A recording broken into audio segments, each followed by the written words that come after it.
Meron palang tinatawag, Patpi, na Doc Ron, ng holiday heart syndrome. Bukod dun sa nabanggit natin kanina na pangalagaan natin ang ating puso during the holiday season brought about by stress. Let's talk about this season.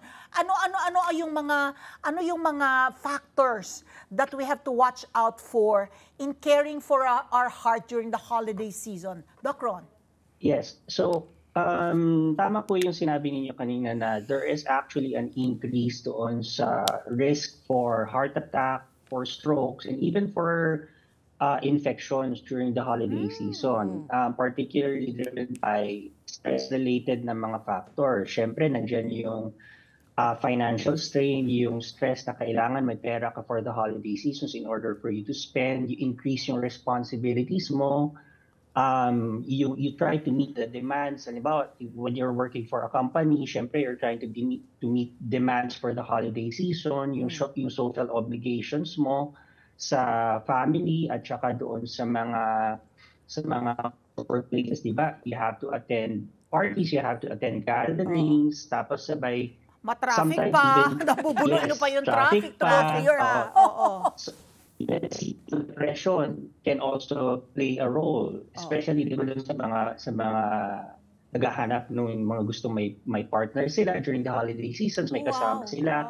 Those all play a big role in stress-related na factors that can actually increase yung risk for certain conditions, for heart attacks, for strokes, for irregular heartbeats, yung mga tinatawag arrhythmia during the holiday season, especially para doon na po sa meron talaga mga may sakit, may high blood, may diabetes, at saka ng previous history ng mga heart problems. Okay. So Doc, what are the usual reasons or concerns that the Filipino feels, na ano yan, pag basta bigla ka na lang pagsisikip ng dibdib, meron ka na bang heart problem, shortness of breath, may mga ano na ba yan ba yung mga kumbaga mga red flags? What are the usual concerns po of the Filipino patient, heart patient?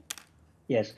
Especially, ma'am, pagka meron na po kayong established na alam na ninyo na meron kayong sakit, meron kayong high blood, you're obese, you have diabetes, there are certain symptoms that you need to watch out for, especially during the holiday seasons. Yung sa heart attack, usually that will be manifested by chest pain or yung chest discomfort, yung sinasabi na may parang mabigat or may parang nagsisqueeze doon sa dibdib, may nakadagan, lasting more than a few minutes, usually uncomfortable yung patient. And even then, sometimes, even discomfort in the upper areas ng katawan natin, anywhere in the arms, anywhere sa may jaw area mo, or even above po doon sa may puso ninyo, associated also with yung parang lightheaded kayo, nagsusuka ka, cold sweats, or biglang hirap kayong huminga. Pagka makakaramdam po kayo ng ganito, especially if you are in the population na mataas na po yung risk factor ninyo for a heart attack, kailangan hindi ini-ignore to. Ang problem kasi po, nakikita din namin during the holiday seasons is, syempre kasama ninyo yung family niyo or nasa province kayo, minsan ini-ignore kasi yung ganitong mga yung ganitong symptoms, or minsan dinidelay yung pagpunta sa hospital para magpa-check pagka nakakaramdam na ng ganito. Now, apart from heart attack, meron din po yung mga symptoms like stroke. Yung nakikita ninyo na parang hindi pantay yung isang side ng mukha, or merong weakness doon sa isang side ng katawan, or minsan nabubulor or nadi-disorient.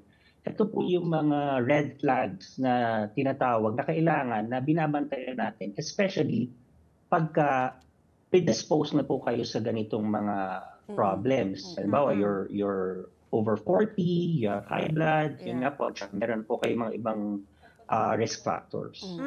Okay. Lalo pa kasi pag holiday season, at tayo nga, papatulan mo lahat ng imbitasyon na mahandaan.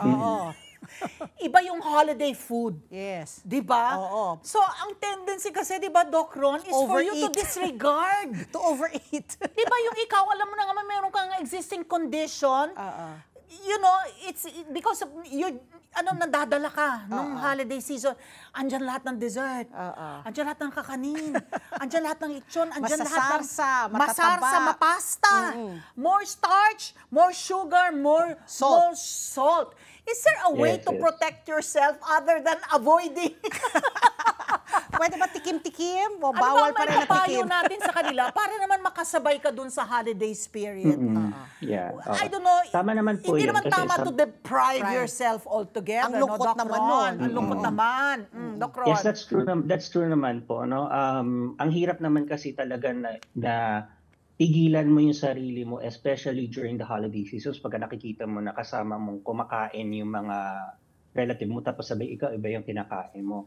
So, a few things lang that you need to watch out for, especially during the holiday seasons, is number one, syempre, you can take food or alcohol, but you need to be responsible lang. You need to take in everything in moderation. Yun. Syempre, pwede naman kang kumain ng konti yung mga nakahanda sa inyo, but hindi pwede yung susobra talaga. That's number one.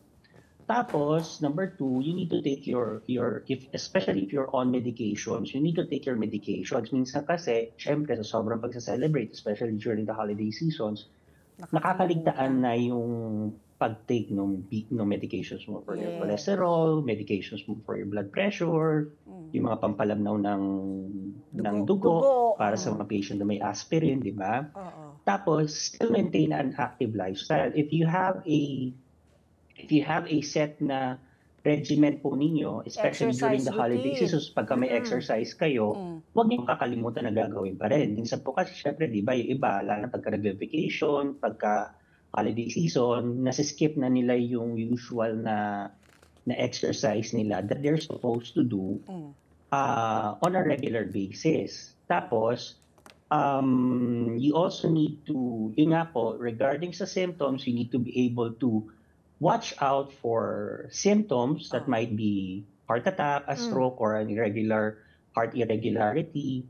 And you need to seek help immediately pagka meron kang urgent na health concern. Now, apart from that, you still need to get enough sleep, enough rest pa rin during the holiday season. Ayun, oo. So I was going to ask nga, you mentioned sleep, di ba? Kasi pag holiday season, yung mga parties, mga puyat-puyat, how crucial is may ba yan? May direct relation ba ang tulog natin sa puso rin ba natin, sa pag-aalaga? Nakakaano ba yan? Nakakadagdag sa heart attack or sa stroke pag kulang sa tulog? At saka yung pagsobra po sa pag-inom ng pagkain, for sure, pagkain, tsaka alcohol. But tulog, rest, and physical activity. Yes. Actually, Miss Pat, it's been proven na yung lack of sleep, yung kakulangan sa sleep, even the quality of sleep have been seen as risk factors for developing cardiovascular disease po. Especially kaya, it's very important na kumpleto pa rin yung tulog natin, even, especially during the holiday seasons. And even more so, pagka halimbawa po, meron po tayo ng mga conditions katulad ng sleep apnea or yung naghihilik. That's an established risk factor for heart problems, for risk for stroke, for heart attack, heart failure, and irregular heartbeats po. So dapat, very important pa rin na nakukumpleto pa rin natin yung tulog natin as much as possible, even during the holiday season. Together, Sunnet 25, Sunnet 25.